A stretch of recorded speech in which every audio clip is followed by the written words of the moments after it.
Isang mapagpalang araw po sa inyong lahat, minamahal kong mga kababayan sa lalawigan ng Bulacan. Sa panibagong episode ng ating programa, samahan ninyo kami sa pagtuklas ng mga natatanging atraksyong tiyak na magdudulot ng di malilimutang karanasan at mga pagkain siguradong magpapasigla sa inyong panlasa. Kaya tara na! Huwag palalampasin ang mga tampok na kwento at makabuluhang tagpo. Dito lamang sa nag-iisang programang pantelebisyon ng ating lalawigan, Galing Bulacan!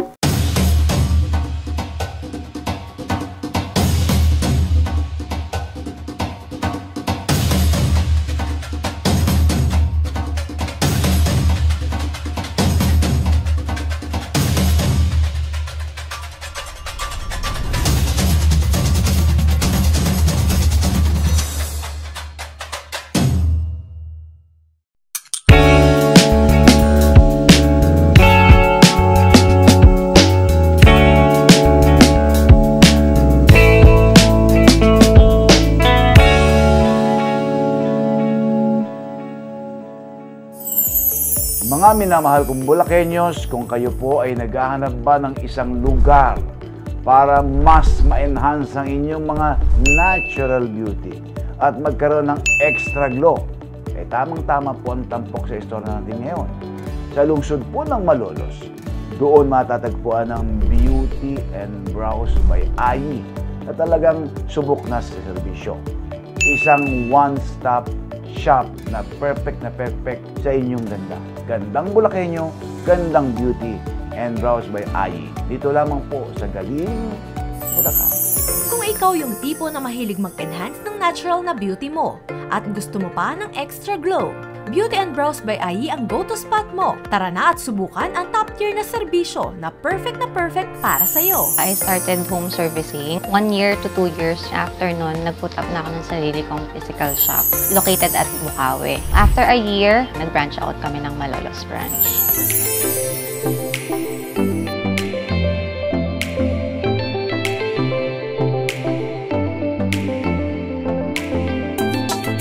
Etong Malolos branch, pinut up namin as a one-stop shop na. So, andito lahat. From hair, nails, spa, aesthetic machines, permanent makeup, tattoo, waxing, hair removal, lahat po. Halos nandito na lahat. I made sure naman na palaging customer satisfaction. Pagpunta dito at paglabas ng shop, masaya sila. So, quality service talaga, tsaka alaga namin. Hands-on kasi ako. Gusto ko every client na hinahandle namin, nakikilala ko, kinaibahan din. Siguro, ako kasi mismo yung ibang gumagawa sa services namin. So, ako yung hinahanap din ng client.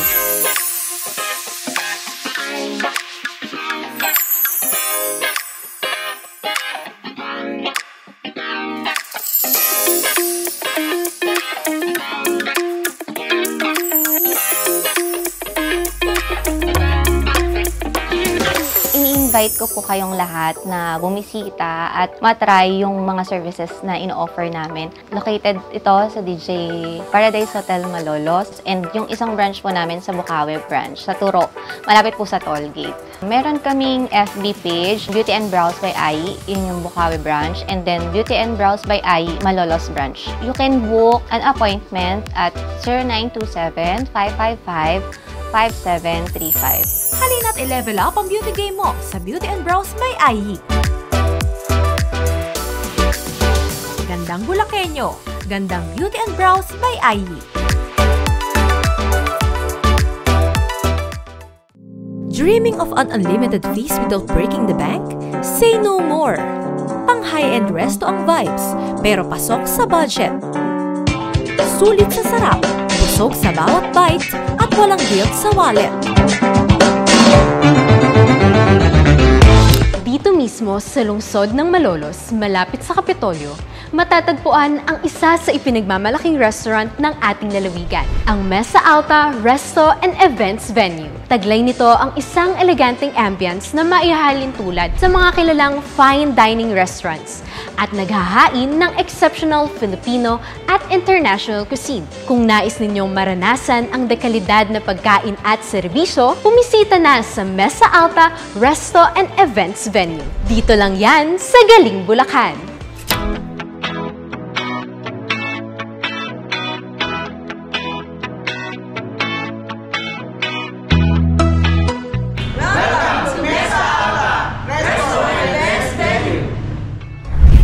Alta, na ang ibig sabihin ay high table, isang simbolo ng elevated dining experience na may world-class flavors at eleganteng ambience. Nagsimula ang Mesa Alta May 2024. So, we created a hotel resto. Ang gusto ko kasi, ma-feel ng mga Bulakenyo na pwede ka namang hindi pumunta sa Manila just to really have a feel of eating or dining in a hotel resto. Dahil ito ay hotel resto vibe, talagang mapapabilib ka.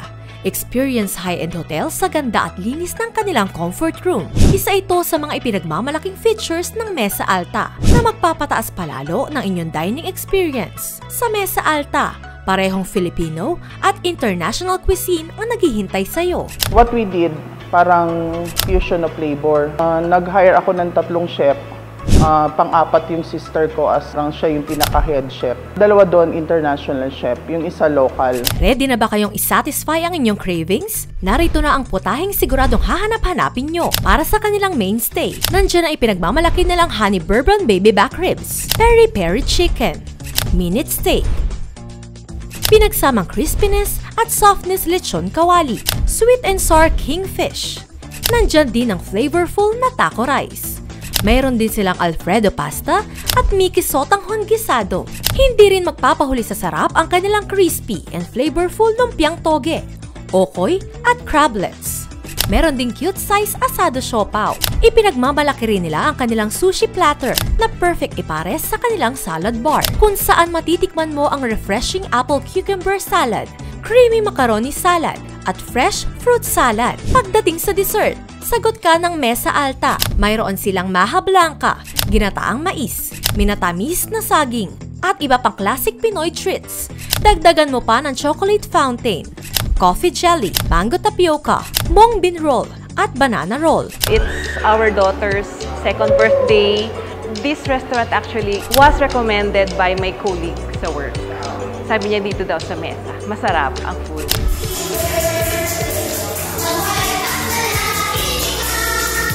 Pinakahabol kasi namin eh.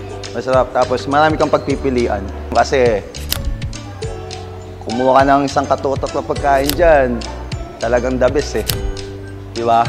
Maganda yung facility, saka yung pagkain niya. Masarap talaga. Sulit na sulit ang kain mo sa Mesa Alta.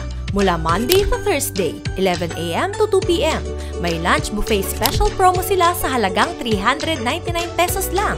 Pero after 2 p.m., balik sa regular price na 499 pesos. Samantalang tuwing Friday hanggang Sunday at holidays, ang buffet price ay 499 pesos all day. Kaya tara na at sulitin ang buffet experience. Feel the vibe, relax, and enjoy live music habang ninanamnam ang inyong pagkain kasama ang kanilang acoustic band. They also cater to special events like weddings, birthdays, baptisms, and corporate gatherings. Perfect for celebrating life's best moments in style. What made us really different from other resto is yung aming passion to really be of service. Makikita nyo yung mga staff namin, trinay namin yan na wag magsusungit, dapat very accommodating. Pagka meron yung 90 years old or sobrang may edad na, nililibre na namin yun. It's one way para naman ma-reward din naman sila. Yung food namin hindi masyadong masisoning. More of natural, and we are really mindful of serving food. Ang gusto namin, hindi lang basta kumita, pero gusto namin babalikan kami kasi nakapagbigay kami ng saya, nakapaghain kami ng masarap na pagkain sa mga guests. We would like to invite you sa Mesa Alta. Sa mga guests namin, in few months time, nag-number 1 na po tayo sa Google. Nagpapasalamat po kami sa pagtangkilik at pagbisita nyo at pagsuporta sa Mesa Alta. For those who would like to visit our place, our Facebook page is Mesa Alta Resto and Events Venue. You can call us at 0927-770-1686. Gmail, mesaalta.ph@gmail.com. Come visit us and we'll try to make your dining experience exceptional. Maraming salamat po.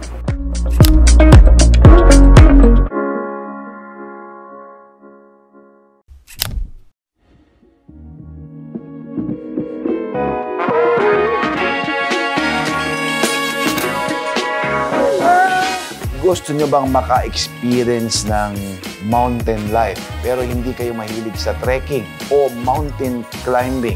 Sa bayan po ng Doña Remedios, Trinidad, maaari nyong bisitahin ang The Apricity kung saan kayo ay siguradong makakapag-unwind sa kanilang mga eksklusibong bilas habang pinagmamasda ng malawak na tanawin ng ating kalikasan. Kaya naman, isama nyo na ito sa inyong mga bucket list. Doon sa mga pupuntahan nyo, halina kayo't mag-relax. The Apricity. Dito lamang po sa Galig, Bulacan. The Apricity Mountain Villas, nestled in the heart of the unspoiled scenery of Doña Remedios, Trinidad, Bulacan. Experience the camp style but with more comfort, nature tripping, and scenery. Experience the mountain sanctuary here at the Apricity Mountain Villas.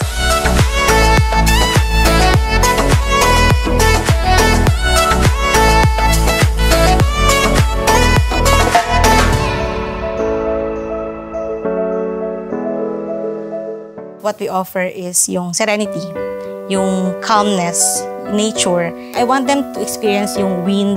Minsan may mga birds pa. You can also do bird watching. Yung mga crickets at night. It's very calming. Yun yung experience na I want them to feel. Priority din dito ang comfort and privacy ng mga guests. Kaya naman ang kanilang mga accommodations ay exclusive cabin at villas na complete with essential furniture and basic amenities. Exclusive villa with 87 square meters can accommodate up to 8 packs.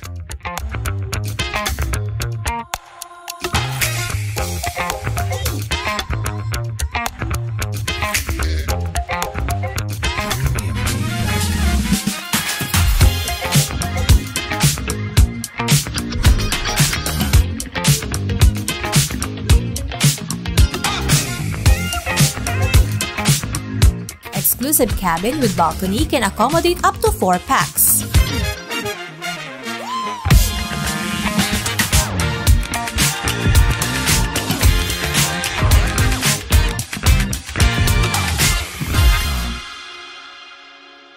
Dahil nasa itaas ng bundok ang mga accommodations nila, perfect spot ito para sa panoramic view ng sunrise at sunset. Kaya naman, naging favorite backdrop ito para sa prenuptials at photoshoot session. You can also do that here, mga kite flying. You can also do like stargazing. We also offer some smart kit if you wanna upgrade your experience. So talagang parang camping yung feel niya, but then you do camping pero comfort siya. So I think the word is glamping. Para sa dagdag na convenient, meron silang mini grocery at in-house restaurant.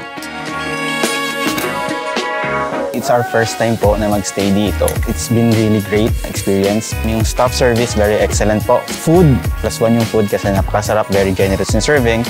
Yung place, yung balcony, yung view kanina, umaga, very relaxing paggising mo. Nature agad yung kaharap mo. To those who are looking a place na gustong mag-relax, unwind, at the same time, very modern yung cabin natin.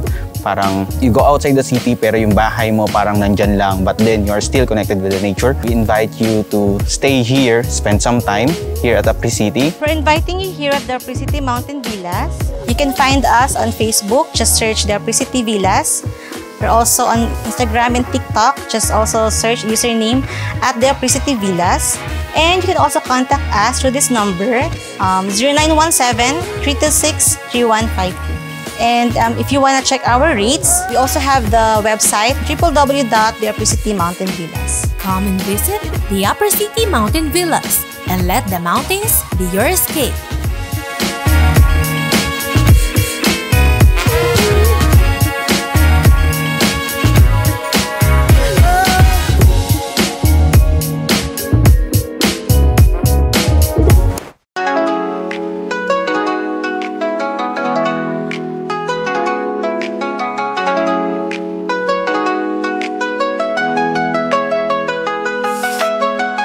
Mahilig po kayo sa mga Thai cuisine, Thai experience and Thai dishes.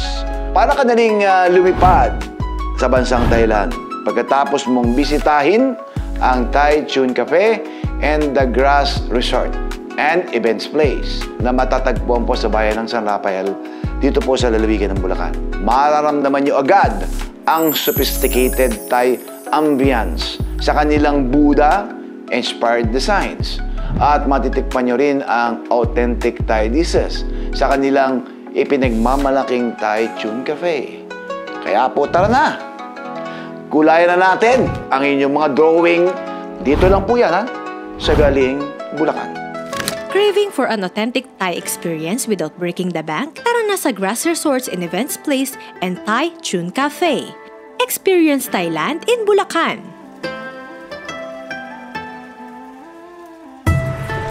Sawadee! Welcome to the Grass Resorts and Events Place.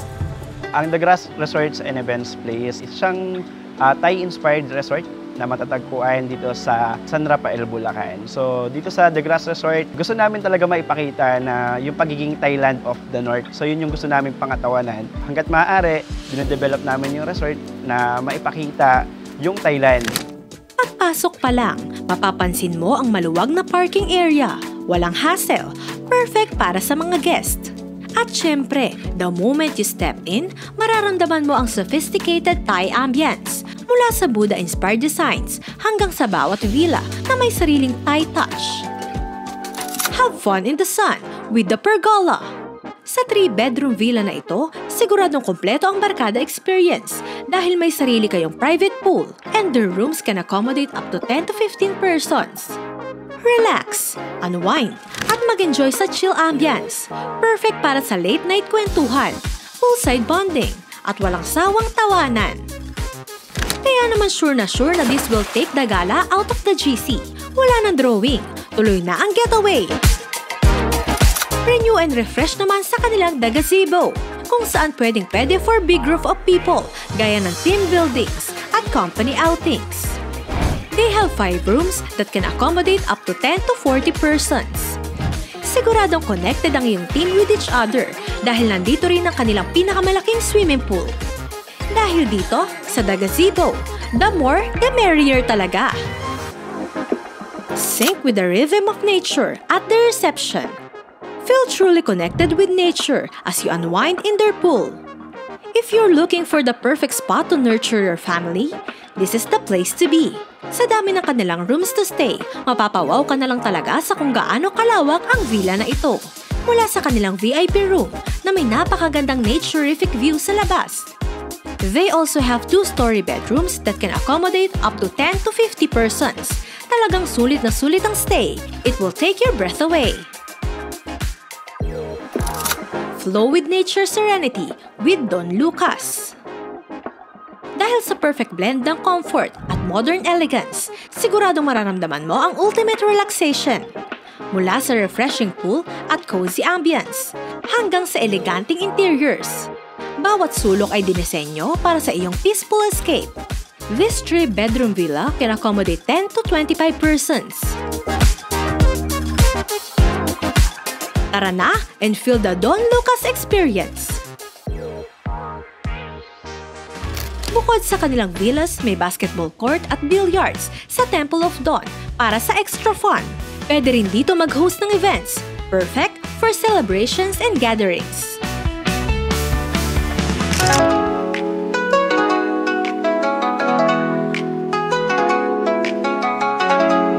After a day full of fun and relaxation, indulge your taste buds in their exquisite in-house restaurant. Enjoy Thai-inspired dishes, as well as your local favorites here at Thai Chun Cafe. Coffee first, skims later. Nagkaroon ng Thai Chun Cafe last November 8, 2022. So, nag-start yung Thai Chun Cafe dati. Parang maliit na cart dito sa resort. Dumating yung time na yun, nagkaroon na kami ng ganito, Thai Chun Cafe. Dahil sa support din ng mga customers and mga guests namin dito sa resort. From Thai dishes to your all-time favorite local dishes, every bite is a treat. Isasatisfy kayo ng kanilang best sellers na mango sticky rice, pad thai, at Thai-style barbecue. Mayroon din silang creamy spinach at 4-cheese pizza, carbonara, creamy cheese penne, bagnet kare-kare, bagnet express, sisig, fish and chips, chicken tenders, tempura, T-bone steak, burger steak, and of course, their Biscoff waffle. After a satisfying meal, enjoy the perfect drink for you. Whether you prefer it hot or cold, Thai-inspired, or your all-time favorite, they have plenty of choices to keep you refreshed. 24K Gold Latte, Cappuccino, Iced Nam Thai, Iced Thai Chun Signature Version 1, Iced Spanish Latte, Iced Strawberry Matcha. Para kumpletuhin ang inyong Thai venture, subukan ang kanilang Thai costume for rent for only 150 pesos. Solo man o by pair, siguradong feel na feel ang Thailand vibes habang nag-e-enjoy sa resort and cafe. For souvenirs naman, pwedeng-pwede kang bumili sa Thai Chun Cafe pasalubong corner. Perfect na remembrance para sa iyong Thai venture. Kaya't ano pang hinihintay mo? Experience luxury and adventure. All in one, perfect Thai-inspired destination. Iniimbitahan ko kayo na pumunta dito sa The Grass Resorts and Events Place sa aming cafe, Thai Chun Cafe, na matatagpuan sa Barangay Pasong Inchek, San Rafael, Bulacan. For inquiries, you can message us on Facebook, Thai Chun Cafe, o kaya naman pwede kayo mag-call or text sa 0917-862-9170. The Grass Resorts and Events Place, 0917-820-5873. Kita-kits dito sa The Grass Resorts and Events Place. Kapun!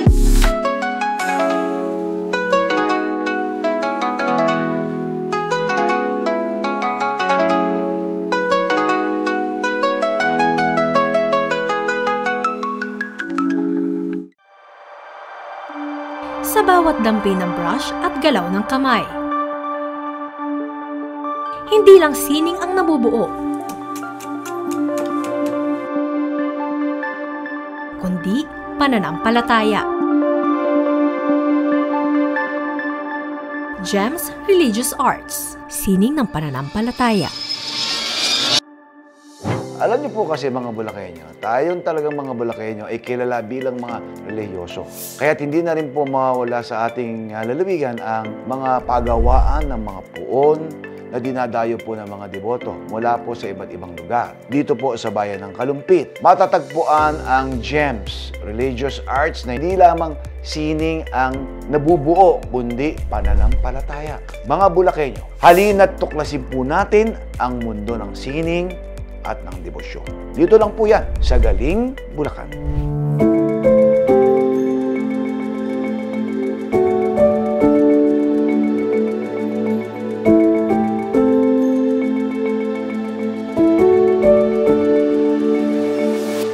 Sa hulmahan hanggang sa huling hagod ng kulay, bawat obra ay may daladalang panalangin.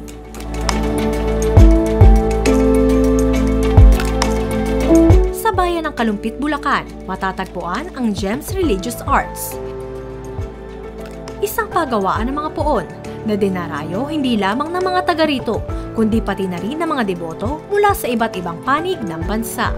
Nagsimula kaming maggawa ng rebulto taon 1998 sa pamumuno ng aming ama. Itong 2010, ipinasa niya sa akin yung pagawaang ito. Naging inspiration ko yung aking ama at ang aking pamilya dahil din sa hamon ng buhay, kahirapan ng buhay. Ang pinakamahalaga sa akin rebulto ay isang Mama Mary, si Mary Mediatrix. Every time kasi na nalulungkot ka, may problema ka, di ba parang isang ina yan na kailangan may comfort sa iyo. Sa bawat likha, hindi lamang kahusayan ang makikita, kundi ang kanilang pagmamahal at debosyon.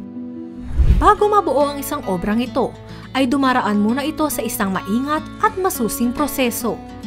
Isang pagsasanib ng sining, tiyaga at pananampalataya na humuhulma sa bawat detalye. Nagsisimula ang lahat sa pagmamolde. Dito inihahanda ang unang anyo ng rebulto, isang molder na magsisilbing batayan ng kabuoang imahe. Matapos mahulma, binubuhusan ito ng fiberglass resin at fiber cloth, isang matibay at magaan na material upang masigurong tatagal ang bawat obra.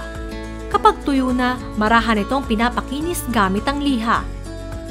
Nililinis at pinapahira ng resin ang mga kulang na bahagi nito upang makamit ang perpektong anyo ng isang rebulto. At sa huling proseso, dito nagkakaroon ng buhay ang isang puon, mga mata at detalyadong kulay gamit ang acrylic paints at gel coat upang ganap na mabuo ang imahe ng isang puon.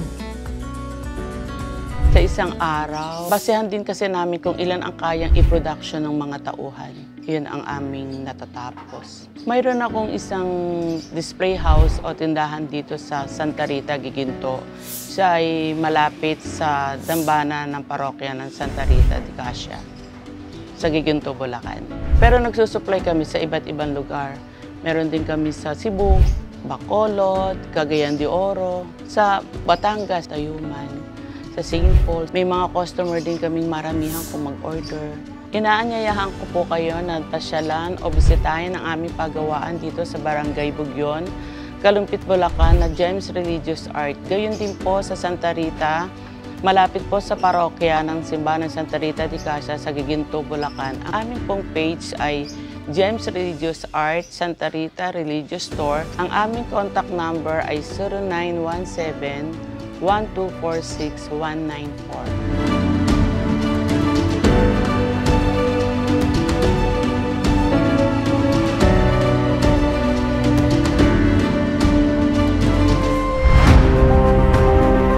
Sa bawat likhang sining ng Gems Religious Arts, hindi lamang imahe ng puon ang nilikha, kundi isang simbolo ng pananampalataya at debosyon.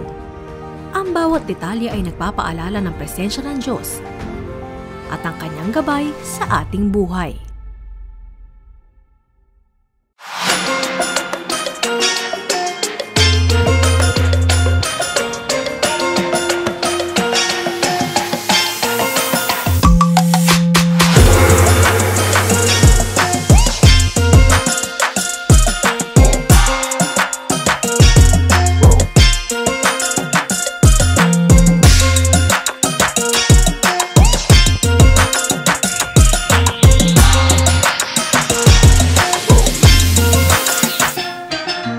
Alam niyo ba mga Bulakenyo na sa murang halaga po, pwede po tayong maka-experience ng Valley-inspired pool and home vibes staycation. Doon po yan sa bayan ng Bulacan. Pwede ninyong bisitahin ang Tresville Private Pool. At habang nagre-relax po kayo sa pool, maaari ka namang magpa-customize ng iyong order sa kanilang Full House Cafe at tikman ang kanilang mga pinagmamalaking drinks, snacks, and rice meals. Tara na po!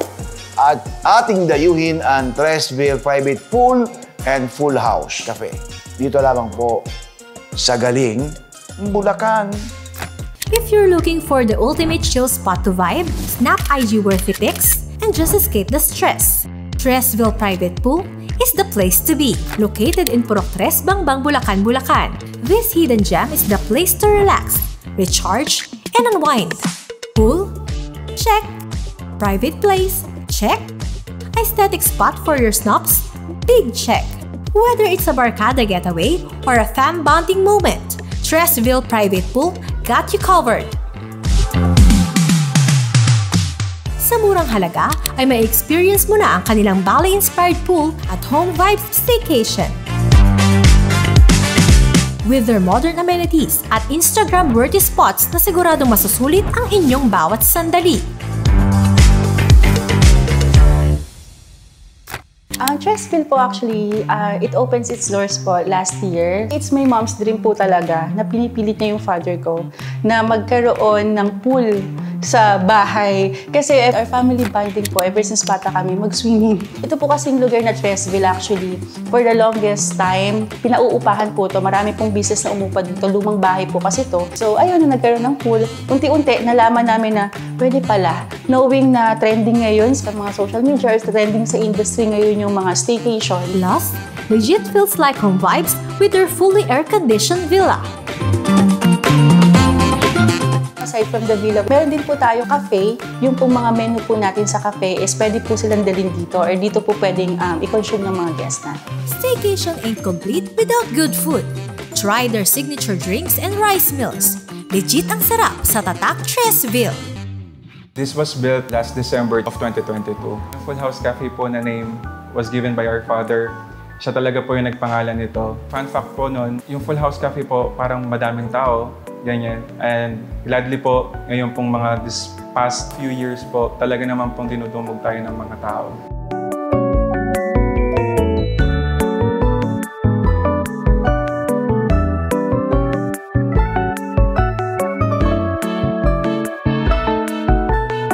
Nag-o-offer sila ng variety of drinks.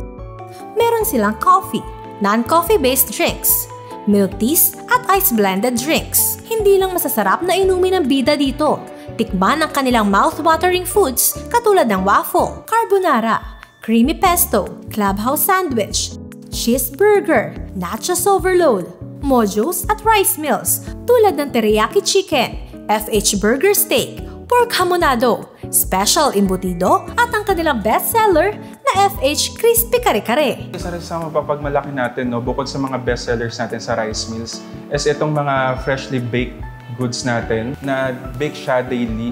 May KTV room din sila na pwede nyong rentahan habang enjoy sa kainan. Extended ng kanilang services sa kanilang sister cafe, ang Booth Cafe, na matatagpuan sa Bocaue, Bulacan. Kaya naman savor delicious, high-quality meals and drinks at affordable price only at Full House Cafe. Welcome to Full House! Sa mga family, mga magbarkada, magkakaibigan na naghahanap ng lugar na pwedeng pagbandingan, pwede po kayo dito sa Tresville Private Pool dito po sa Bulacan, Bulacan.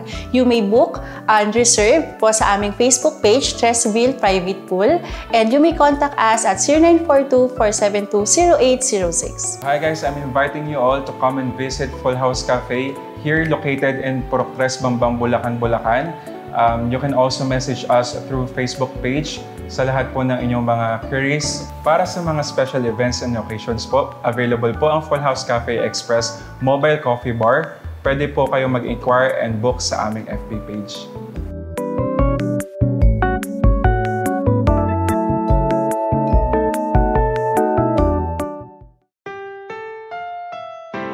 Ang susunod na palabas ay kinakailangan ng patnubay at gabay dahil siguradong magugutom kayo.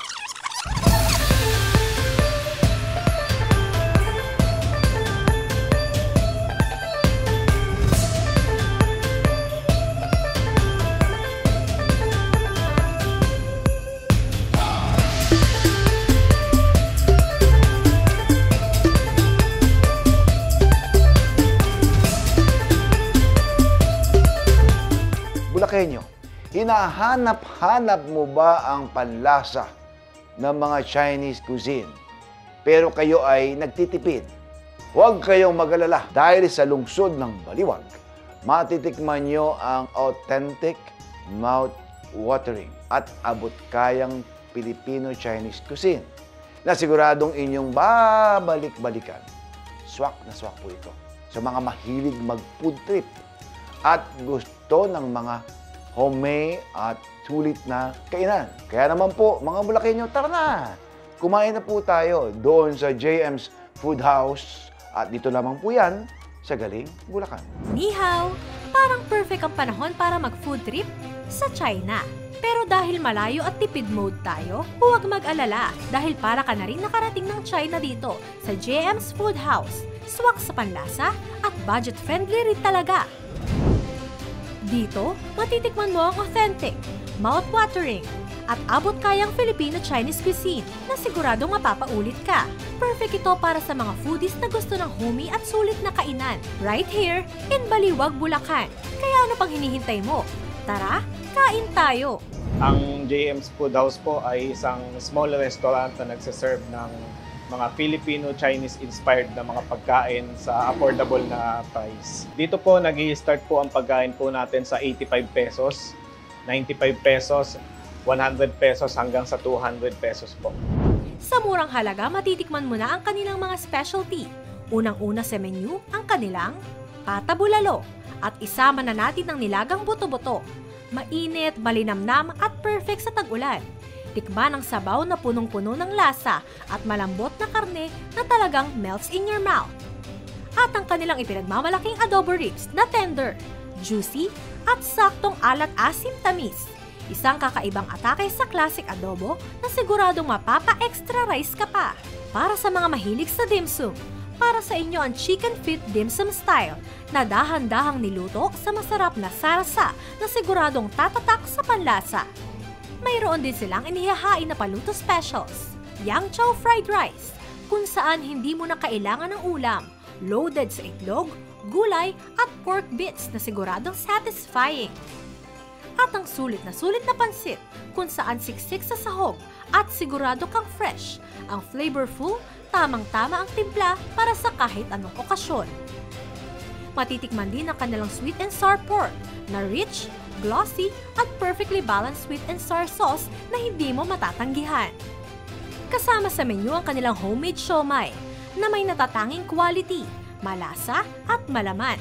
Best paired with calamansi, toyo at chili sauce para sa ultimate dim sum experience. Sa murang halaga, matitikman nyo ang authentic at home-cooked goodness ng kanilang Chinese kikiam kung saan walang extenders, purong linamnam.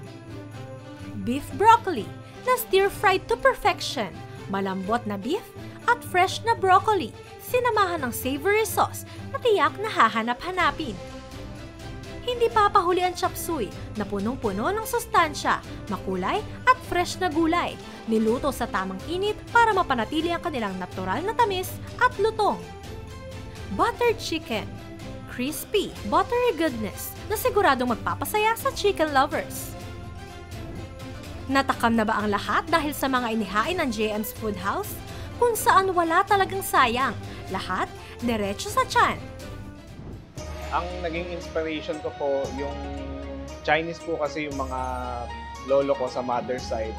And then ito po yung nakasanayan namin pagkain all throughout. Kaya naisipan ko po magtayo ng ganitong klaseng restaurant. Ang JM's Food House po ay nag-start last December 2024. At currently, ito pa lang po ang aming second bank na nag-ooperate. Nung unang punta ko rito, nakita ko siya malinis. Yun kasi una kong tinitignan sa isang kainan eh. Tapos, sarap. Favorite ko yung nilaga nila, yung bulalo, yung sabaw, masarap. Kasi pag natikman mo, siguradong babalik ka. Kasi mapipil mo yung lasa, tsaka yung makikita mong malinis siya talaga. Ini-ensure muna natin syempre yung cleanliness. So, ini-ensure natin na talagang malinis yung sinaserve natin ng mga pagkain. And then with regard sa quality, talagang chinecheck namin bawat luto, bago i-out sa customer, chinecheck po namin yung lasa, chinecheck po namin yung quality para po nasa standard po tayo palagi. Kaya naman, kung naghahanap kayo ng mga Chinese food, huwag na kayo mag-atubili na pumunta rito sa JM's Food House. In-invite ko po kayong lahat na subukan ninyong pumunta dito sa JM Food House. Hindi po ako pwedeng magkamali na napakasarap po. Sure po na babalikan ninyo pag natikman ninyo. Iniimbitahan ko po lahat ng mga kapwa ko taga Bulacan, mga Bulakenyo na pumunta po dito sa JM's Food House na matatagpuan po dito sa Santa Barbara, Baliwag, Bulacan. Open po kami daily from 8 a.m. to 10 p.m. Pakilike nyo po kami sa aming Facebook page, JM Food House. And then nag-accept din po kami ng delivery. For delivery, you can contact 0915-1052-142. At salamat po at iniimbitahan po namin kayo dito. Hindi mo na kailangan pa lumayo para matikman ang mga Chinese foods na kayang-kayang malasap dito sa JM's Food House, kung saan masarap, abot kaya, at homey na Filipino-Chinese food na kainan. Right here in Baliwag, Bulacan. Ano, ready ka na bang tikman?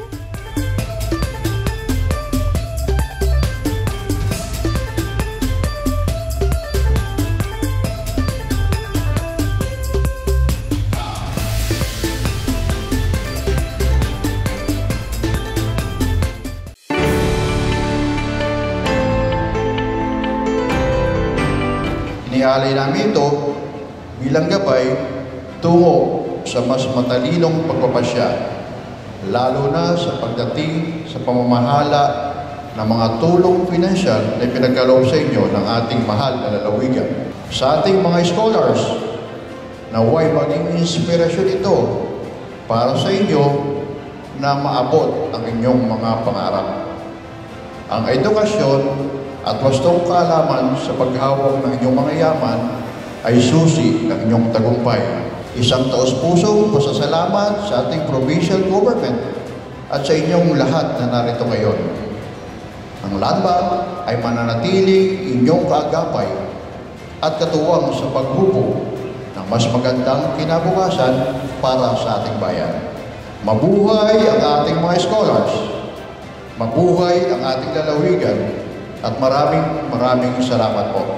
Thankful po ako first of all kasi ever since first year po, malaking help po para sa akin yung assistance po from governor kasi napapandagdag ko po siya ng pambayad po sa dorm tsaka po mga school expenses. Malaking dagdag na rin po siya sa mga gastusin po na lalo po sa aming mga college student na marami pong mga expenses. Maraming salamat po kay Governor Daniel Fernando for this scholarship program. Pahalagahan po ninyo isa-isip yung lahat ng itinulong sa atin about financial literacy, taking care of your finances, being responsible, but most of all, taking care of yourself and your mental health. At sa pamamagitan niyan, pagdating ng araw, ay kayo ang mabago sa buhay ng inyong pamilya, ng inyong pamayanan, ng ating lalawigan, at kayo din ng ating bansa. Maraming salamat po sa inyo. Mabuhay ang kabataang Bulakenyo, mabuhay ang lalawigan ng Bulacan. Ng mga bata na mararangal at mayroong kagitingan sa puso, may concern sa puso.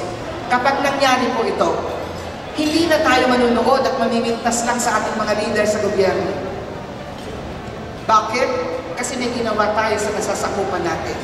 Magre-release tayo ng mga anak at apo na magigiting at may dangal, walang kasinungalingan sa labi, walang kasinungalingan sa puso.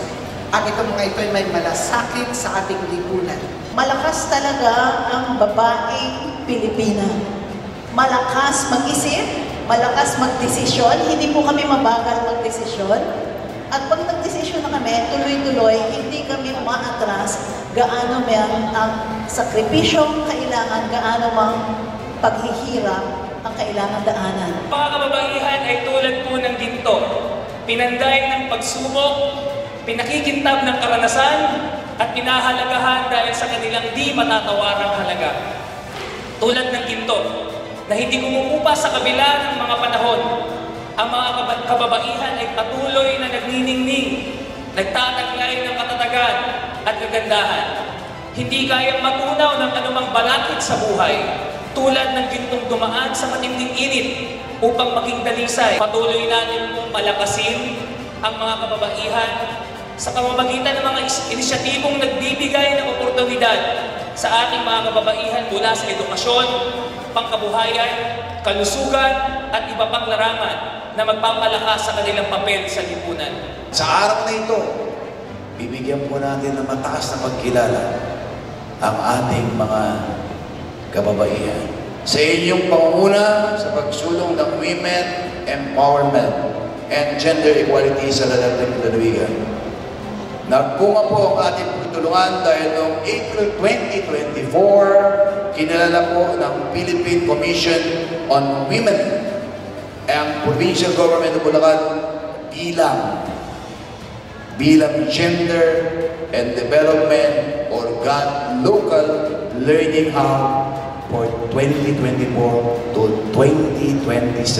Congratulations po sa inyo lahat. Magtulungan po tayo upang ang bawat isa, anuman ang kasarian o kalagayan sa buhay, ay maging maayos ang buhay at maging masagana sa lalawigan ng Bulacan.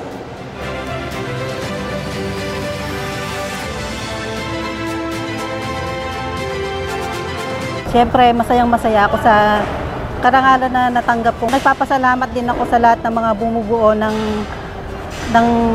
PKKB, yung award giving na isa ako sa nanalo. Una, maraming salamat sa Panginoon Diyos sa ipinagkaloob sa karangalang natanggap ko ngayong gabi. Pasalamat din ako kay Gov, kay Vice Gov, at sa lahat na namumuno sa programang ito. Actually, this is my first time. Na-amaze ako. Una-una, salamat ako sa pagkilala sa mga Galawig.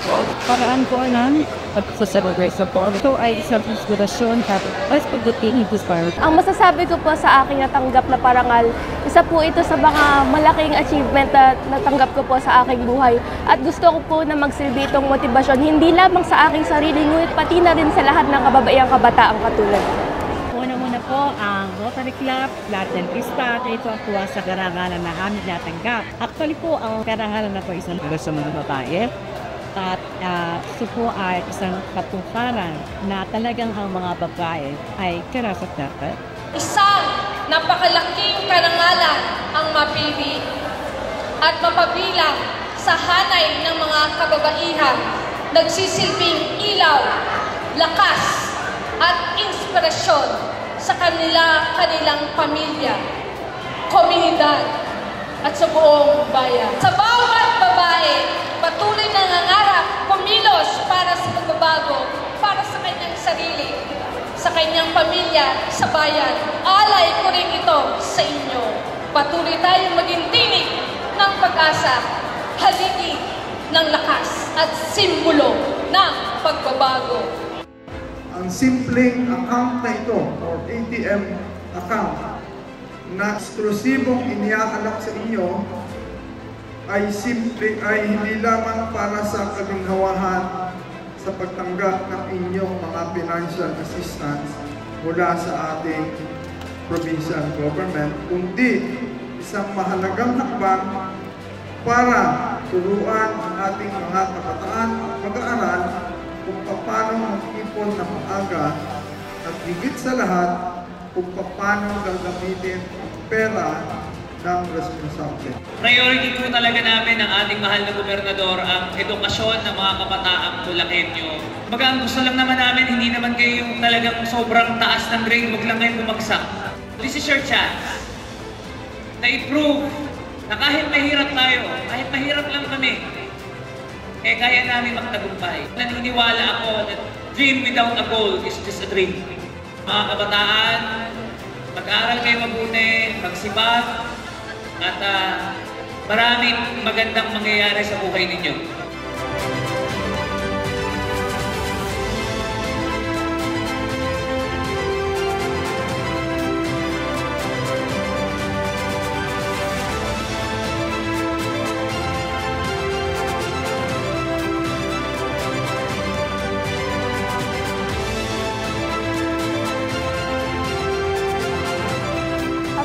Tulong po yung scholarship ni Gov para po sa akin. Marami rin po kasi kaming mga need bayaran sa school. Hindi na po iisipin ng lola ko na araw-araw ko pong papahan. Hindi naman po sa atin lahat is may kakayanan po na makapag-aral. Ito po, nagiging tulong po sa pag-aaral namin para po magkaroon ng magandang kinabukasan yung mga kabataan po. Mas maganda po ngayon kasi po mas convenient po. Kasi po yung ATM card po, mas accessible po siya, mas madali pong makapag-withdraw po. Dagdag allowance na rin po sa pang-araw-araw. Ito pong ATM po na to ay malaking tulong po. Nagpapadali po ng mga transaksyon po para po mas madaling maibigay sa mga kabataang katulad ko ang mga tulong po galing po sa gobyerno.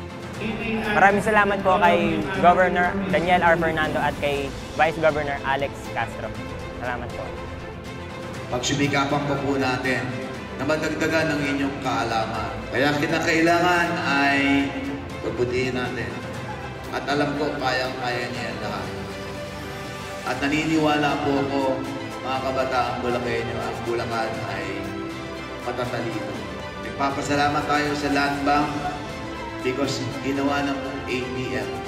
Hindi na po tayo mahihirapan pa pumunta doon sa bangko, only in Bulacan. God bless you. Ipagpatuloy po natin ang pagdarasal sa ating Panginoon.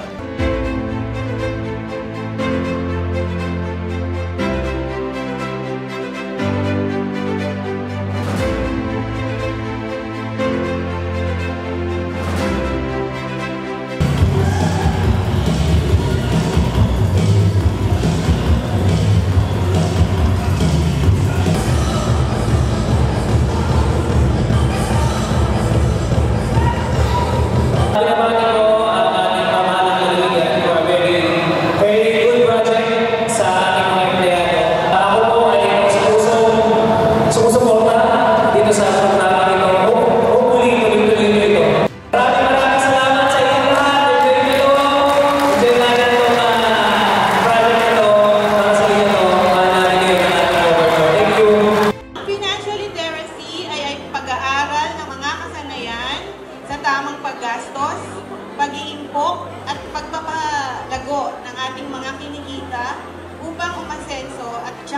para sa may matatag na kinabukasan. In short, ang financial literacy ay ang tamang paggamit ng pera para sa maayos na kinabukasan. Ang simpleng account na ito ay hindi lamang para sa kaginhawahan, kundi isang mahalagang hakbang para turuan ng ating mga kabataan kung paano mag-ipon ng maaga at higit sa lahat, kung paano gamitin ang pera ng responsable. Inialay namin ito bilang gabay tungo sa mas matalinong pagpapasya, lalo na sa pagdating ng pamamahala ng mga tulong pinansyal na pinagkakaloob sa inyo ng ating mahal na lalawigan. Sa ating mga scholars, naway maging inspirasyon ito para sa inyo upang maabot ninyo ang inyong mga pangarap. Sa pangunguna ng Pamahalaang Panlalawigan ng Bulacan, sa pamamagitan ng Provincial Agriculture Office o PAO, isinagawa ang pamamahagi ng tulong sa ating mga magsasaka at mangingisda. Layunin nitong palakasin ang sektor ng agrikultura at pangisdaan sa lalawigan, kasama sa mga ipinamahaging kagamitan ang marine engines, foldable plastics, knapsack sprayers at grass cutters na magagamit sa pagpapalakas ng produksyon sa agrikultura at pangisdaan. Hindi importante yung dami ng followers, kundi yung yung objective ng content creator. Hindi kilala po namin talaga ang mahalagang contribution ng mga vloggers. Napakalaking tulong niyo po sa tourism industry, lalo na po sa pagtataguyod ng branding. Ang mga vloggers po talaga ay rich po sa mga insights kasi kayo po yung nasa locality at immerse po kayo at rich po yung information na naibibigay nyo. Dati po, talagang mahirap po ang advertising, ang promotion, pero sa pamamagitan po ng mga vloggers, napakalaking tulong nyo po para mabilis po na ma-promote ang iba't ibang mga products, mga tourism-related establishments po sa ating lalawigan.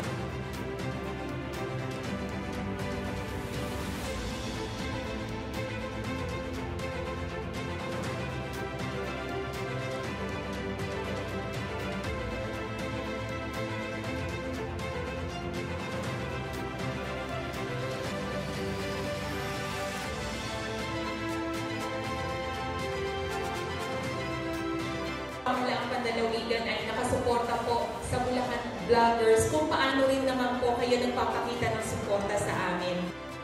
Love Bulacan, Bulacan, babalik-balikan. Pinangunahan ni Kalihim Maria Cristina A. Roque ng Department of Trade and Industry ang DTI Goes to the Regions na ginanap sa Pamahalaang Panlalawigan ng Bulacan noong ika-2 ng Abril. Ang inisyatibang ito ay layong itaguyod ang pag-unlad ng ekonomiya at mapalakas ang akses sa merkado sa buong bansa. Nagsimula ito sa pagbisita sa Tatak Bulakenyo Pasalubong Center at One Town, One Product Hub ng Pamahalaang Panlalawigan. Sinundan ito ng isang programa sa bulwagang Senador Benigno S. Aquino kung saan iprinisinta ang mga hakbang para sa pagpapalago ng ekonomiya ng Bulacan. Every step we take in our collaboration, we are closer to the vision of becoming the next global destination and investment hub for the world. Faithful partners in the Department of Trade and Industry, dahil katuwa po namin kayo sa pagpapalago ng ating lokal na ekonomiya at pamumuhunan. Kayo pinagbibigay ng oportunidad sa ating mga kapwa Bulakenyo. As we move forward, I look forward to strengthening our partnership with the provincial government of Bulacan and all the stakeholders in advancing a more inclusive and competitive local economy.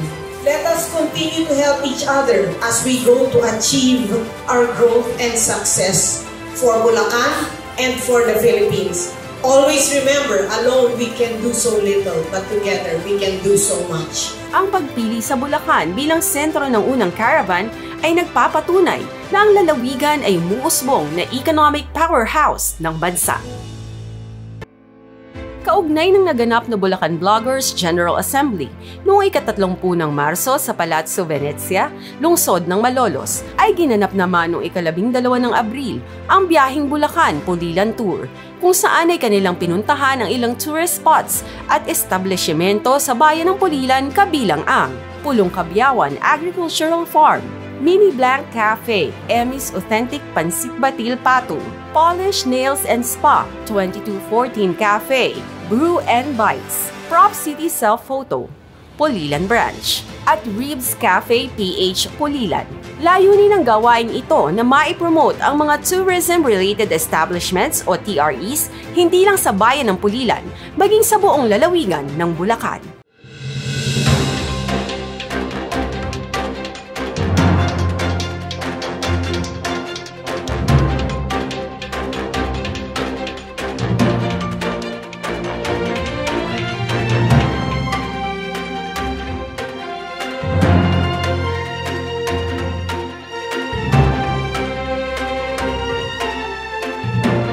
Tema, ang dangal at kagitingan ay hinuhubog sa tahanan. Yun po ang ating tema, no po.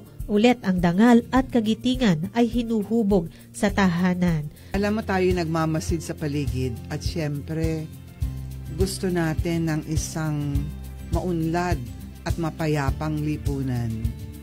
Napansin natin na ang lahat naman ng sektor ay nagpupunyagi na ma-achieve ito. Even our government ay ginagawa ito sa kanilang mga programa.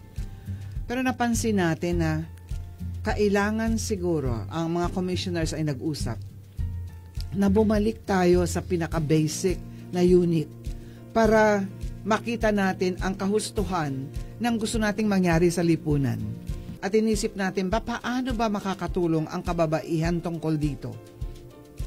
At ano ba ang gusto nating makita sa ating lipunan? Nagkaisa na gusto nating makakita ng hindi mga pogi lang, hindi lang magaganda, hindi lang matatalino, hindi lang mga powerful na mga tao. Gusto nating makakita ng mga mamamayan na marangal at magiting sa ating lipunan. So kaya naisip ito, paano ba natin gagawin to? Napakalaki ng role ng kababaihan dito sapagkat ito ay nakita nating dapat magsimula sa tahanan. Kapag ito'y na-miss out sa tahanan, kapag hindi natin nahubog sa tahanan ang mga nire-release nating mga anak natin, magkakaproblema talaga ang lipunan. Linawi siguro natin, Ma'am Eva, ano po ba ibig sabihin ng dangal? At ano yung ibig sabihin ng kagitingan? Para malinaw doon sa ating mga kabae, ano nga ba yung gusto nating marating? Dangal in English ay honorable. Honorable. Honor. So we want honorable people. Honorable sa tahanan, honorable sa eskwelahan, honorable sa place of work. Yung honorable. Pag tinignan mo siya, parang ikagalang-galang. Kagalang-galang. Ayan. At tapos hindi yun ang lalamang. Yung nagtatapak ng mga tao for their own selfish interest. Ang magiting ay influencer. Okay? These people are influencer in the society where they are in. Positive influencer. Hindi mo kailangang napakayaman, hindi mo kailangang napaka-edukado para maging influencer ka. Pamagiting also shows patriotism, heroism, di ba? Yes. So, kailangan meron ka sa puso mong pagmamahal. Ayan, hindi lamang sa pamilya mo, kundi sa iyong bansa. Ano yung makakabuti sa lahat? Yun ang iyong iisipin. Alam mo, siguro sasabihin ng magulang, naku, ang dami ko nang ginagawa, kailangan ko pa ba namang gawin yan? Hindi na nga ako magkanda-ugaga sa paghahanap buhay, trabahong bahay pa, tagalinis pa, tagaganito pa. Malaki po ang role ng babae. Ngayon, kailangan lang po na intentional nating gawin ito. Kasi po pag hindi, tayo din na magsasuffer. Napakasakit kaya na lumalaki yung mga anak natin na gusto nating maayos sila. Pero nagiging sakit ng loob natin kasi hindi natin sila nahubog. So kung gusto mong malaman paano ka magre-raise up ng isang bata na may dangal at yung influencer sa sektor na paglalagyan sa kanya ng Diyos, kailangan mo ng wisdom. Hindi mo kailangan ang intelligence. Hindi mo kailangan yung magaling ka. Hindi mo kailangan yon. Ang kailangan mo ay wisdom from the Lord. Kasi siya yung nagbigay sa iyo ng gift ng batang yan. So siya yung magtuturo sa iyo papaano. At tuturuan ka rin mismo o tayo, paano tayo magiging marangal at magiting sa bansa para yung mga anak natin sumusunod sa atin.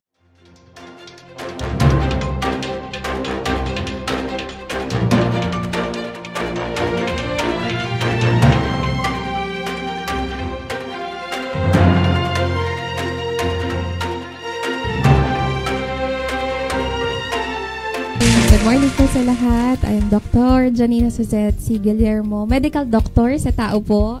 I'm a primary care physician and doctor din po sa JGMD Medical Clinic and Animal Bite Center. So hello po. Good morning po, Doktora. Morning. Yun po. Good morning po, Doktora. Happy Women's Month po. Dumako na po tayo ngayon sa ating talakayan patungkol po sa Rabies Awareness Month. Ang mga dapat po malaman tungkol sa panganib na sanhi ng rabies. Bakit nga kaya March ang itinakdang Rabies Awareness Month? Bukod sa ito ay nasasaad sa Republic Act 1948 at Executive Order na number 84, Series of 1999, declares the month of March every year as Rabies Awareness Month. Rabies is a human infection that occurs after transdermal bite or scratch by an infected animal like dogs and cats. Ayun nga po, Doktora, ano ang rabies at gaano ba kapanganib ito? Gaano katagal sa katawan bago magkasintomas? Sintomas ng rabies, ano-ano ito? Gamot sa rabies, bakuna kontra rabies, ilang beses ba ito binibigay? Gaano katagal ang validity or effectivity nito? Tamang pagbibigay. At syempre kapag nagbigay tayo ng vaccine, may side effects yan. March is, yes, it's a Rabies Awareness Month here sa Philippines. March kasi po tingin ko ay tinutuon nila dahil number one, mataas talaga ang cases pag March po.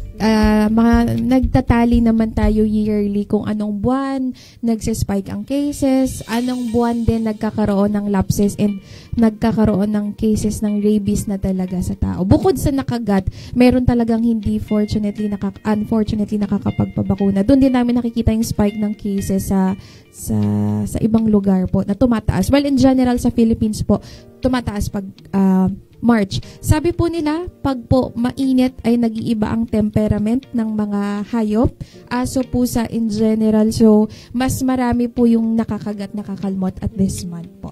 So, tama po yung naging explanation. Ang rabies po ay sakit na nakukuha sa hayop, no? Sakit din po siya ng hayop. Yun po sana yung gusto kong i-convey sa inyo. Kasabay po ng pagiging aware ng tao ngayon sa rabies. Tingin ko po mas marami din kasing nananakit ng hayop. Nakikita nyo naman po sa Facebook. So, gusto ko pong isabihin sa inyo, although I'm a doctor sa tao, let's be kind to all life. Gaano ito kapanganib? Siguro ito po yung nagtitrigger ng anxiety to most patients and masasagot ko na rin ito gaano katagal sa katawan. Ang rabies po, once ikaw ay makagat o makalmot, depende din po kung gaano siya kalayo sa utak. Meron kasi po siyang tinatawag na incubation period. Ang incubation period is ito yung time na wala kang kahit anong nararamdaman pero it's actually traveling to your brain na po to infect you. So, ang incubation may be as early as 3 days po. So, nakakita na kami, nakalmot sa likod ng tenga, no? So, after 3 days, yun po, nagka-symptoms, lagnat, takot sa tubig, sa ilaw, as fast as that. Pero po, may mga cases ang recorded po sa WHO, in general po, sa buong mundo, 7 years. Dito sa Philippines, di pa po nare-report pa 5 years after siya kagatin sa paa. After 5 years, biglang nagpakita ng sintomas. May ganun po katagal. We've heard stories po sa own patients namin as long as 10 years. Bigla na lang daw po nagmanifest. Ang huling tanda nila, nasa probinsya pa nga daw sila nung huling nakagat, tuta, ganyan. So, hindi nakapagpabakuna. Ang punto ko po sa incubation period, ang rabies po, habang wala kang sintomas, ito yung time na i-epekto lang yung bakuna. So, kaya po, kaya very important yung vaccine. Kasi once the symptoms po ay pumasok na, as mild as lagnat. Kaya actually doon nagkakaba yung mga patient nakagat sila, hindi pa sila nagpa-vaccine, tas nilalagnat na sila. If yung lagnat nila is caused by rabies, kahit gaano kakayaman, kahit anong meron ka, kahit anong iturok namin, it's too late na po. It's 100% mortality as of now. Wala pa rin pong proven regimen or na-i-invent na cure to stop the rabies po doon sa pag-attack sa brain natin. So, brain kasi is a vital organ. It controls everything po. Pagtibok, paghinga. So, if masira yon because of the infection, di wala na talaga.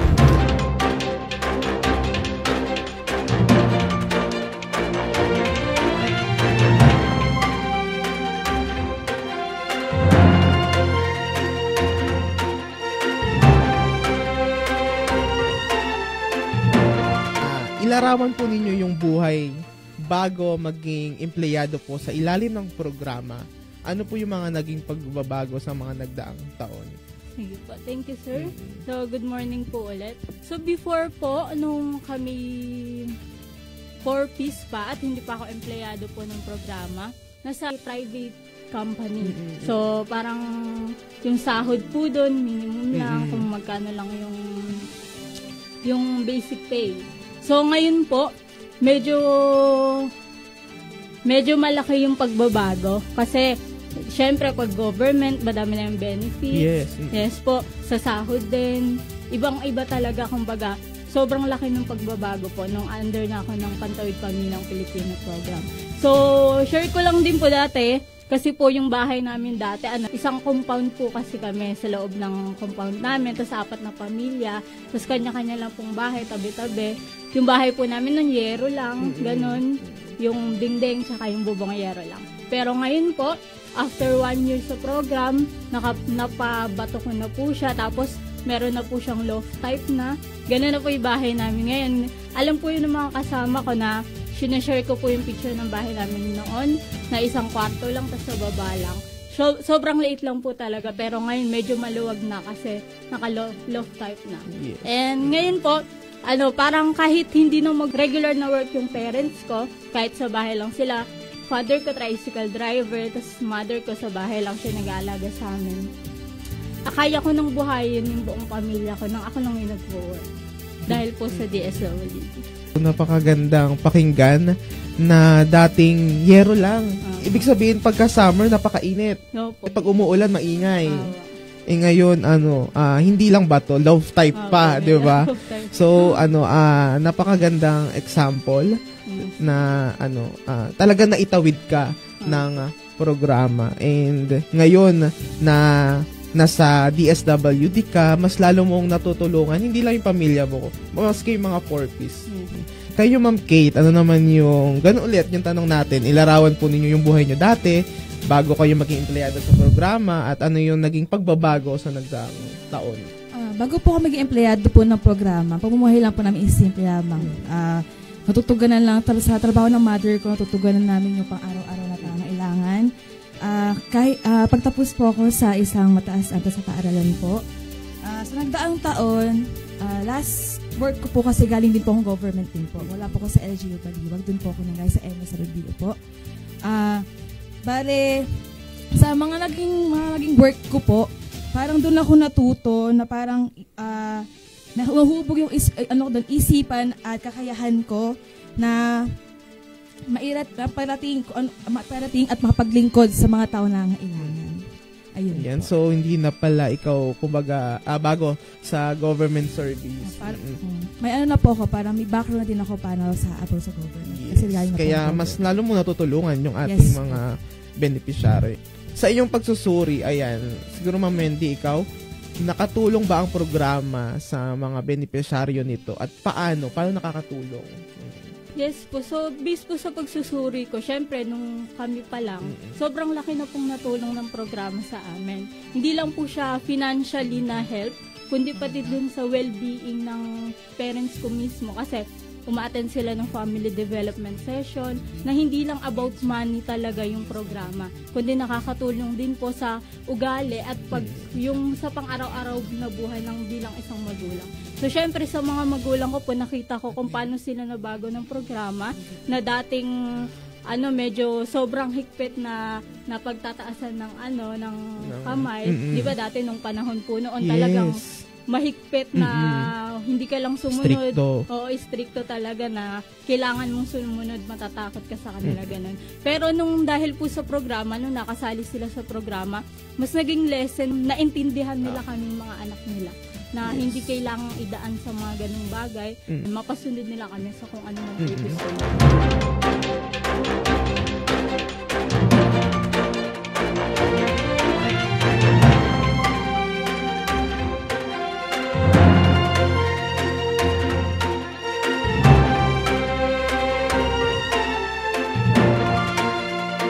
So, Drop, sa pagsisimula po, maitanong lang po namin, ano po ba ang breast cancer? So, unang-una, siguro mas maganda malaman ko ano muna ba ang breast, no?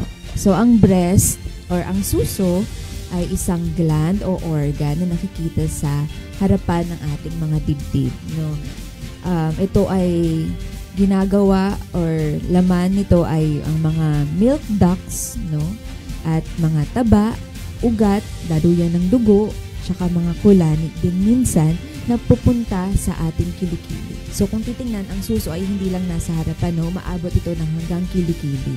Sa likod ng suso, meron tayong muscle at ang ribs na ang susunod or ang buto. So ang breast cancer, so specifically, ang cancer ay nagsisimula sa cells doon sa lining. Usually for breast cancer, doon yun sa lining ng ducts or lobules nung sa suso mismo. Tapos, nagkakaroon ng cancer dahil nagkakaroon ng mutations mismo doon sa cells at ang mekanismo, ang normal mekanismo ng cells ay nasisira. At dahil dito, patuloy na dumadami ang cells at lumalaki at nagkakaroon tuloy ng bukol. So, yun ang cancer sa suso. At kung hindi pa napigilan or hindi nagpagamot ang ating mga pasyenteng merong breast cancer, ang mga bukol na to ay may kapabilidad na pumunta sa katabi pa niyang mga parts, no? As I've said kanina, sa likod ng suso ay muscles, no? Pwede siyang umabot hanggang dun sa muscles. Tapos pag ang cancer cells ay sumama sa dugo at or dun sa lymph nodes, no? Pwede itong kumalat sa ibang parte pa ng katawan, katulad ng baga, utak, buto, atay, na nagkukos ng iba pang mga simptomas. So, ibig sabihin po, Dra, sa una, sa breast siya. Tapos, Yes. pag po tumagal na pabayaan, kumakalat po siya. Doon po nagsisimula talaga yung iba't iba pa pong cancer na tinatawag. Tama po ba? Hindi siya ibang cancer, no? Lumipat lang or kumalat yung cancer dun sa ibang parte. Okay. Pero breast cancer pa rin ang tawag pag kunyari mula sa suso kumalat sa baga. Breast cancer pa. Pwede po ba natin i-elaborate yung mga maaari pong maramdaman ng mga sintomas po ng mga taong positive po sa breast cancer? So, unang-una, hindi naman din kasi lahat ng bukol ay cancer. Okay, yun yung una nating kailangan alalahanin. No? Pag may bukol, kailangan ipatingin. Lalo na kung hindi nawawala itong bukol na ito. Kahit gaano man siya kaliit. Maganda pong magpunta sa pinakamalapit na doktor para magpakapa o maggawin yung clinical breast examination. Una-una, merong mga benign nga or hindi ho cancerous na bukol. Usually ho, ito ay malalambot, parang rubber. Pag pinindot mo, parang may pagbalik. Yes, nagbabounce. Tapos, pag may kirot, usually hindi din ito cancer kasi baka ito ay nana or infection lamang. No? So, kailangan nagpapatingin. Yung bukol din niya ay smooth na parang well-defined. Wala itong bukol-bukol. Parang isang bilog lang ho talaga. Nagagalaw pag kinakapa. No? Ano pa? Yung balat niya ay walang sugat. No? Tapos, at times, meron din ho tayong paglabas ho ng discharge from the nipple. No? Pag dugo, mas mataas ho yung chance na cancer ito. At kung dumudugo sa isang parte lang ng suso, kunyari sa kaliwa lamang, mas mataas na cancer ito.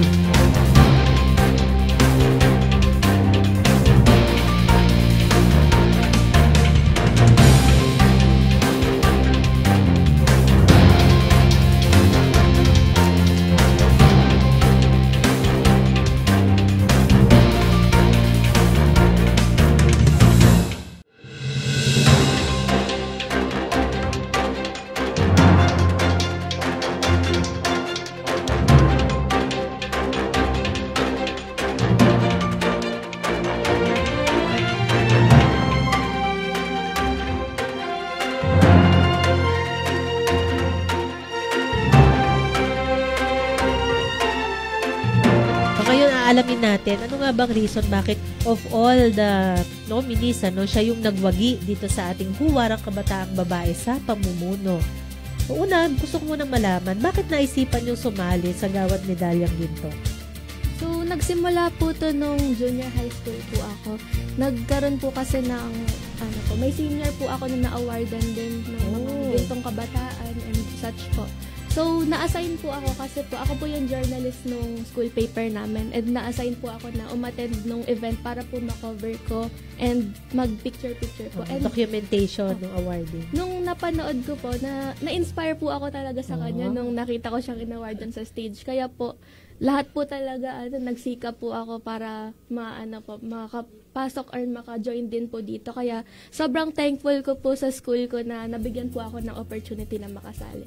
Ayan, di ba mga kabataan, inspiration lang talaga ang kailangan at yung will, yung kagustuhan mo, yung pangarap mo na mapunta sa ganitong mga estado. Talagang yun ang kanyang driving force to join. So, kamusta ang iyong mga naging karanasan sa screening tsaka sa judging? Nung screening and judging po, nung araw po kasi na yun, may competition po, bullprisa nung... kasabay nung screening. Kaya po, parang kinakabahan po ako rin kasi po, as in pagkatapos po nung competition, dumiretso na po kami dito sa interview. And nung nakasalang naman na po ako, na ko naman po, parang nakipagkwentuhan po. Kinmanto ko po yung mga achievements ko, yung mga experiences ko, and sobrang naman. So from Bullprisa? Opo. Contest sa journalism yung sinalihan? Po siya? Extemporaneous speech. Extemporaneous speech. Ka rin pala, contestant, talumpating hindi handa. Tama, Hindi handa iyon. Hindi pa handa yan. Tapos, diretso sa judging interview. Aware ka ba na nagpunta yung mga judges sa community mo, sa school mo, after the interview? Yes. Sino yung na-interview doon sa school? Na-interview daw po yung namin. Part din po siya ng Supreme Student Government po sa junior high school level po. Yung isang kasama mo doon. Ano kaya sinabi sa'yo? Mukha naman maganda po sinabi kasi nagwagi siya. So, nagkaroon po kasi after the personal interview, nag-shortlist tayo doon sa table validation. Then, personal interview, yun siya yung nagpunta at sumagot. Yung field validation. So, hindi po tayo nagtatapos sa personal interview. Nagpupunta doon sa lugar without the contestant knowing kung sinong pupuntahan at sinong kakausapin. Ang iyong kasing kategoryang nilahukan ay para sa kabataang babae na may pinamumuno ang private organizations or samahan. Maaari sa paaralan o sa komunidad. Ano-ano ba yung mga samahan na iyong kinabibilangan at ano yung posisyon mo doon sa organization na yun? Nagkaroon po ng Rotary Interact Club of St. Jude College of Bulacan. Ako po yung president. Ang Rotary Interact ay parang junior club ng Rotary Club. International club po ito. So kasama ka rin doon. Yes. Sa community, community organization. So, active po pala siya, hindi lang sa loob ng eskwelahan, kundi pati sa labas ng paaralan. So, ikaw ay senator Sato pala dapat ang tawag natin dito. Tsaka, sa Rotary, School governance, senator ka, tama. Tapos Rotary Club, meron pa ba? President ka ng Interact? Sa school paper po namin, Journalism Club. Ako po yung naging editor-in-chief and feature editor. Pag editor-in-chief, yung buong journal, yung buong magazine yun, ikaw yung in charge sa editing. So, yan po yung kanyang mga kinabibilangan samahan. At makikita nyo po sa position niya, talagang nasa leadership position siya, nasa higher ups yung kanyang, higher level yung kanyang position. So, sa yung pamumuno sa mga samahan na ito, meron ka bang nagawa para sa pagtuligsa or advocacy, any activity tungkol sa possibly bullying, drug abuse prevention, or sa sports, environmental, o kaya sa mga any social, civic, or religious activities? So, nagkakaroon po kami ng mga anti-bullying campaign para po ma-inform ang mga students sa mga effects, mga negative effects po ng bullying. And sa mental health po, meron po kaming mga seminars and mga orientations where nag-i-invite po kami ng mga professionals para po magbigay ng advice sa mga students. And sa sports po, during intramurals po namin, nagpapa-sports and events po kami. And yung sa leadership seminar po, nagkakaroon po kami ng interactive parang day po. Meron po mga activities, mga nagkakagrupo-grupo po yung mga students. Tapos meron pong mga guest speaker para makapag-share din po ng mga leadership advice and skills po sa mga students.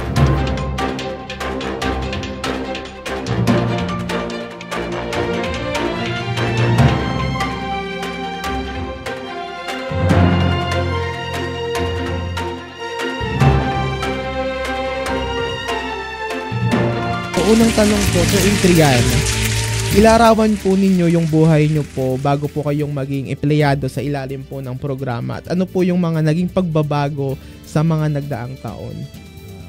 Ayun po. Ano po yung pagbabago sa buhay ko nung hindi pa po kami, di pa po ako empleyado ng DSWD po. Kung ilalarawan po ay yung buhay po namin ay isang parang gulong po. Kami po ay nasa ilalim dati at ngayon po ay medyo tumaas naman po. Dati po ay isa po ako sa mga pasaway na naging anak at hindi po nag-aaral talaga.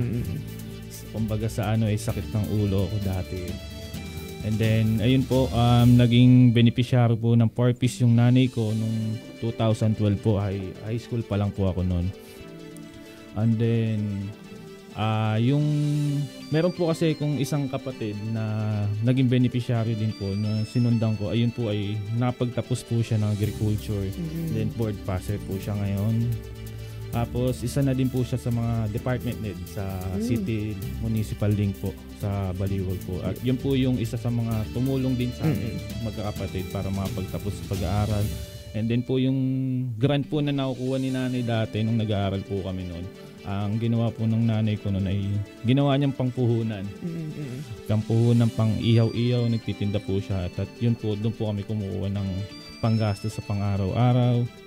And then, yun nga po yung dati ay, kung di niyo po matatanong ay 8 po kami magkakapatid. At pang-6 po ako. And then, yun lang po yung pinataguyod po kami ng magulang namin. And then, naghahati-hati po kami sa mga noodles.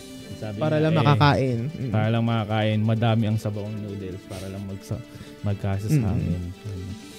Naalala ko tuloy yung meron ngayon sa social media na yung uso na paano mo malalaman na hindi ka na mahirap. Alam mo yun, yung sabi nila hindi na daw maraming sabaw yung noodles, hindi na asin yung nilalagay mo sa kanin. Kayo, Ma'am Fe, ganun din po ang tanong ko, ilarawan nyo po yung buhay nyo dati bago po kayo maging empleyado po ng programa. At ano po yung mga pagbabago po sa mga nagdaang taon? Ayun siguro. Masasabi ko kung napakahirap nung panahon na hindi pa po ako miyembro ng Pantawid. So ako po ay simpleng may bahay lang, may 5 anak, ang aking asawa naman po ay isang tricycle driver. Pinagkakasya po yung kinikita niya sa pamamasada na halos hindi na po talaga, ginagawa na lang ng paraan para magkasya. Sinabi nga kanina na kung noodles lang. Tapos po, kahit pa paano po ngayon ay may sabaw na, may gulay pa. So, yun po, hindi po madali para sa akin. Pero, nung dumating na po ang 4Ps, yun, naging beneficiaryo po ako way back 2009. And then, napili po ako bilang isang parent leader. Yung dating simpleng may bahay lang na wala akong pakialam sa paligid ko noon, ay nagkaroon po ako ng interest na makita po kung ano po yung simpleng may bahay ay may kaya pa palang may magagawa pa pala. Kahit po masasabi ko pong yun, yung financial po nung panahon na yun ay napakahirap dahil 5 po yung anak ko na pinag-aaral. Yung bilang isang may bahay, nung naging parent leader po ako, parang nagbigay po sa akin ito ng confidence na yung dating sa bahay lang po ako, na wala akong magawa kundi yung pamilya ko lang. Nung naging parent leader ako, yun po, nagkaroon po ako ng idea na hindi lang pala nanay ka lang, sa bahay ka lang. So bilang isang babae, na-empower din po sa tulong ng family development session na bilang babae, hindi ka lang pang bahay lang, kundi yung makakaya mo ring tumulong sa kapwa mo ng kahit ikaw ay isang may bahay lang.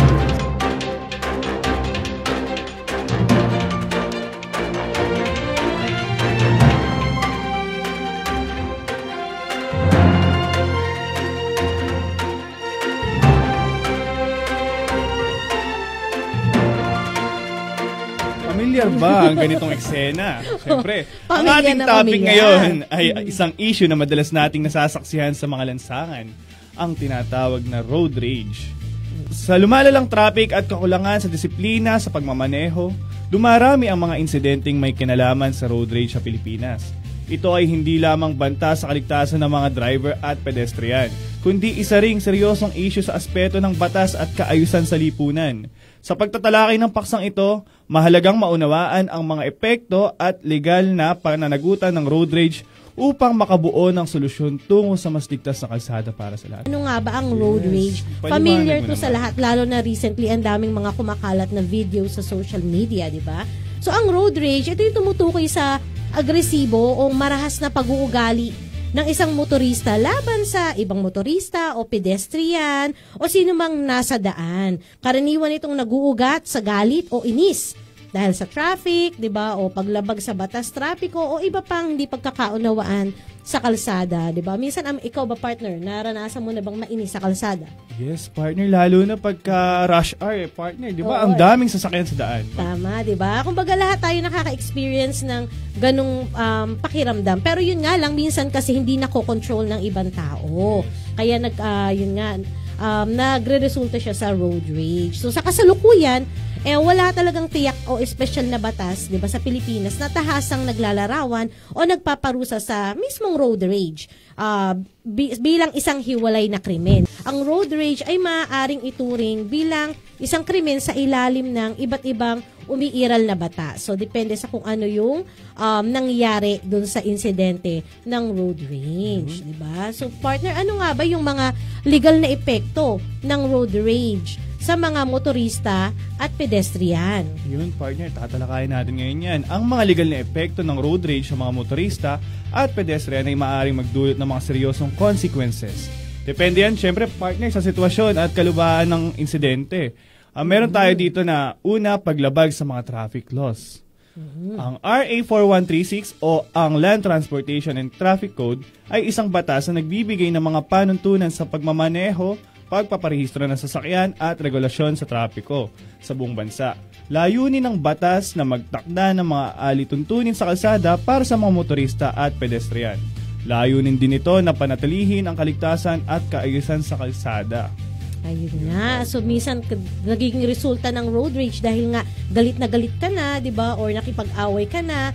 Ang ganyan, di ba? Minsan, nagre-resulta siya sa mga reckless driving, di ba? Dahil nagmamadali ka na or nakikipaghabulan ka na dun sa kalsada. Mga ganyan, di ba? So, katulad na nga sa reckless driving, kung ang isang motorista ay nagpapakita ng agresibong pagmamaneho, so tulad ng mabilis na pag-overtake, so yan na nga, di ba? Traffic violation na yan, di ba? Bigla ang pagpapatakbo o pagpreno o hindi pagsunod sa mga traffic rules dahil sa galit. Yan, maaari itong magdulot ng paglabag sa reckless driving law. So, ang reckless driving ay isang uri ng traffic violation na may mga kaukulang multa o pagkakakulong. So, pwede rin itong magresulta sa yung tinatawag natin na reckless imprudence resulting in damage to property or physical injury. So, sa pagmamadali natin, pwede tayong maka-aksidente, maka-aberya tayo ng ibang kapwa natin motorista. Pwede nating makadamage yung sasakyan nila or pwedeng magresulta na magkasugat sila. So, nagkaka-injury. Pwede tayong makasuhan doon, partner. Dapat maging maingat tayo sa mga ganong klaseng oras, lalo na pag rush hour. Yung iba naman, 'di ba? Kaya minsan hindi rin nila makontrol yung emotion nila sa kalsada, nakainom, 'di ba? Under the influence of alcohol or drugs. So, ayan, isa ring violation din 'yan, 'di ba? Na meron din yang liability. Bukod doon, meron din tayong tinatawag na pagkakaroon ng criminal liability. Ito, common to na nangyayari, partner, di ba? Pagka sa road rage, nagkakaroon ng criminal liability. Bakit kanyo? Kasi, kapag ang road rage ay nauwi sa pambubugbog o pananakit, katulad ng mga nag-trending recently, di ba? O pag-atake, under ng revised penal code, maaari kang magkaroon ng criminal liability. So, ano-ano nga ba yung pwedeng mga ikaso sa'yo dyan, partner? Partner, pwede ka magkaroon ng kaso na physical injuries, less serious o serious physical injuries. Siyempre, partner, ang parusa dyan, depende sa tindi ng pinsala mo sa kapwa mo motorista. Kung nagkapasalang ba o baka mamaya napumutok na pala yung ulo, yung mga ganyan, tinahina yung mukha. Siyempre, depende rin yan kung gaano katagal yung epekto sa biktima. Kung meron siyang trabaho na hindi siya nakapagtrabaho ng siyam na araw, pwede siyang makasuhan na slight physical injuries. Yung mga ganyan, papasok yan. Depende talaga yung partner sa medical. Yes. Sa pinsala, di ba? Pwede rin humantong yan sa frustrated or attempted homicide. Di ba? Kapag halos mamatay na ICU, mga ganyan, pero nabuhay. Or kung napatay, di ba? Kung napatay ang biktima ng walang matibay na ebidensya na may intensyong pumatay, di ba? Nagkasuntukan kayo, nabagok yung ulo, namatay. Homicide, pwedeng magkaganon. O pwede ka tuloy makulong, di ba? Kasi reclusion temporal yun from 12 to 20 years. Or, kapag napatunayan na ikaw na parang sinadya mo, pinag-isipan mo, pinagplanuhan mo, sa sobrang galit mo, so pwede ka tuloy makasuhan ng murder. May qualifying circumstances kasi.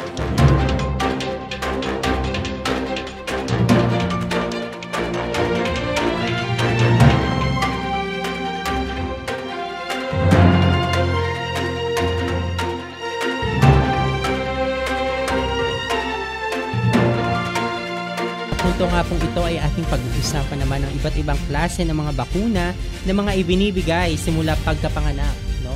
Sa ating sa inyo po mga baby, sa mga bata po dyan, no? Una na po dyan, ang BCG o Bacil Calmet Guerin or BCG vaccine. Ito po ay nagbibigay proteksyon laban sa TB meningitis at miliary TB. Ibinibigay po ang BCG vaccine pagkapanganak pa lang sa sanggol. Diba? At kasama niyang BCG, Miss Allen, ay binibigay din ng hepatitis B vaccine sa pagkapanganak ng bata. So, ang hepatitis B vaccine naman, of course, very halata mo na kung ano ba yung para saan tong vaccine na to, no? Ang hepatitis B vaccine po, of course, ay nagbibigay ng proteksyon laban sa sakit ng hepatitis B. Ito po, katulad ng nabanggit kanina ni Miss Allen, ito po ay virus na nakakaapekto po sa atay at maaari pong magdulot ng acute o chronic na infeksyon.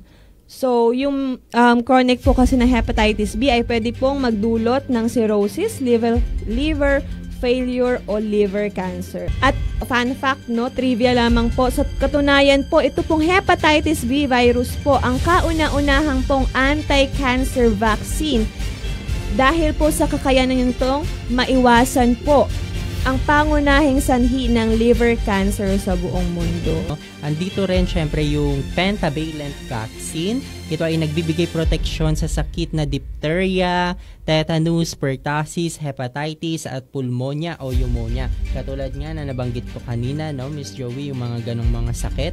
Maiiwasan po iyan kung bakunado po ng pentavalent vaccine. In short, 5-in-1 vaccine na po ang pentavalent vaccine. 5 klaseng sakit ang maaaring maiwasan kung mabibigyan ng pentavalent vaccine ang mga sanggol o bata. Ang schedule po sa pagbibigay ng pentavalent vaccine ay tuwing 1.5 month, 2.5 month, at 3.5 month ng mga sanggol po. So maganda yun sa pentavalent, no? Kasi nga, pag penta 5, no? 5-in-1. Maganda niyan kasi isang bakuna, 5 klaseng sakit na pwede maiwasan.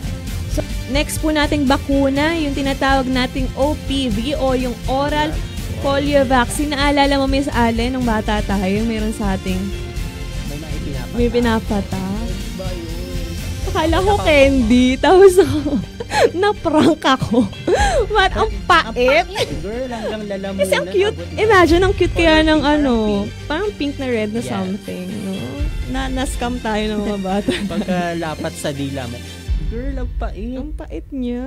So, yun po si OPV, no? Oral polio vaccine. Ito po ay uri ng bakuna laban po sa sakit na polio. Isa pong malubhang sakit na nakakaapekto po sa ating spinal cord na nakakapag-cause po ng paralysis o yung pagkaparalisa po. So, binibigay din po ito kasabay po ni Penta 1.5, 2.5, and 3.5 months. Yan, no? Next natin, kung merong oral polio vaccine, meron din tayong inactivated polio vaccine or IPV, no, Miss Joey. Ito po ay nagbibigay ng dagdag na proteksyon laban sa sakit na polio. Ipinapatak din po iyan, ibinibigay ito tuwing 3.5-month-old ng baby at 9-month-old. So, kasabay siya ni last dose ni OPV, tsaka yung 9-month-old. So, next pa natin na bakuna. Madami na tayo nabanggit. Nakakailan na ba tayo? May BCG, may Hepa B, meron na tayong Penta, Oral, IPV. So, nakakalima na tayo. Pang-anim po na bakuna na binibigay natin, itong pneumococcal conjugate vaccine o yung PCV. Ito pong bakuna na to ay nagbibigay ng proteksyon laban sa mga sakit ng dulot ng Streptococcus pneumoniae o yung ating sakit ng pneumonia, no? Isa po itong bacteria na nagdudulot ng pneumonia. Meningitis at infection sa dugo. So, sabay din po ito, si PCV, ng Penta, tsaka ng OPV, 1.5, 2.5, at 3.5 months. Yeah, next naman natin, syempre, ang MMR vaccine. At para saan ito? Ang MMR o Measles, Mumps, and Rubella vaccine po, ito ay nagbibigay proteksyon naman sa mga bata laban sa measles o tigdas, mumps o beke, at rubella o tigdas hangin. Ibinibigay po ito tuwing 1.5 month at 2.5 month ng mga sangkot. No, i-correct lang natin, 9 And 9 months and 12 months po ang MMR.